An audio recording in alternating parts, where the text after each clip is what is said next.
Imagine an entire city of 30,000 people vanishing in the time it takes to listen to a song. This isn't the plot of a disaster movie. It's the chilling true story of St. Pierre, Martinique. In 1902, a volcano erupted and wiped out an entire population, leaving only one survivor. And the reason he survived is one of history's greatest, most incredible ironies. This is the full story. Let's travel back to the turn of the 20th century. St. Pierre wasn't just some remote town, it was a cultural and economic powerhouse. They called it the Paris of the Caribbean, a city brimming with wealth, beauty, and life. Overlooking this vibrant paradise was the volcano, Mount Pelée. For weeks leading up to the disaster, the mountain had been rumbling, groaning, and spewing ash. The warnings weren't just geological.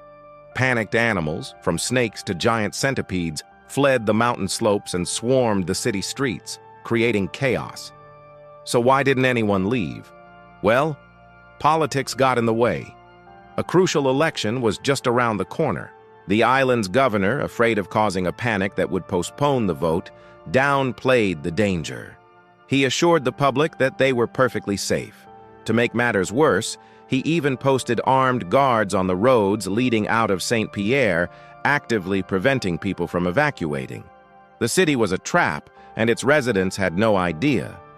Then came the morning of May 8, 1902.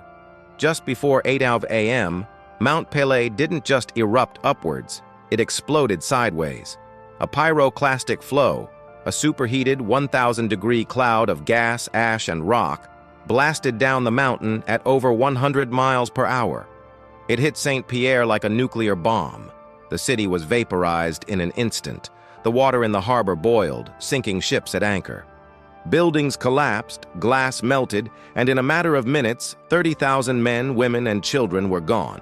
It was the single deadliest volcanic eruption of the 20th century. So how did anyone survive this? Enter our main character, Ludger Sylbaris. Now, Ludger was no hero or saint. He was a 27-year-old manual laborer with a bit of a temper.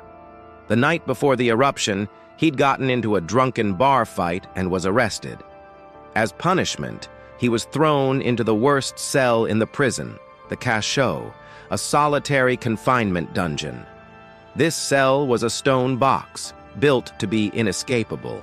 It was partially underground, had no windows, and its walls were incredibly thick.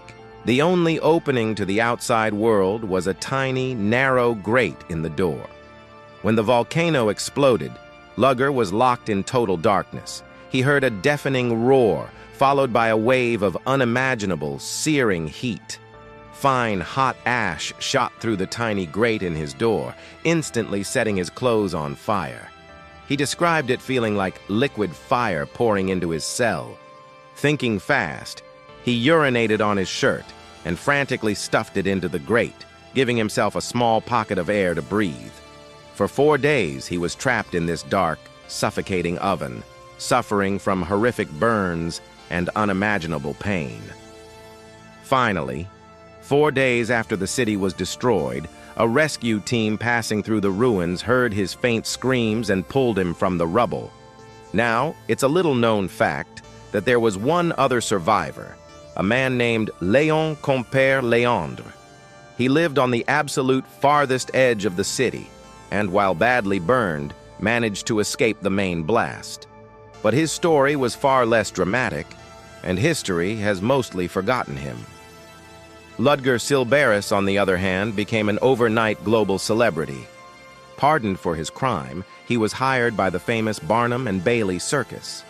He toured the world as the man who survived doomsday, sitting in a replica of his prison cell and showing his scars to fascinated crowds. Think about the unbelievable irony. The very prison cell designed to punish Ludger Sylbaris, to cut him off from the world, became the one and only structure in the entire city strong enough to shield him from a real-life apocalypse. A night of bad behavior saved his life. It's a haunting story of a catastrophic failure of leadership and the impossible, improbable survival of one man against all odds. Have you ever heard a more ironic survival story? Let me know in the comments below. And if you enjoyed this piece of history, make sure to hit that subscribe button and turn on notifications for more incredible true stories. Thanks for watching.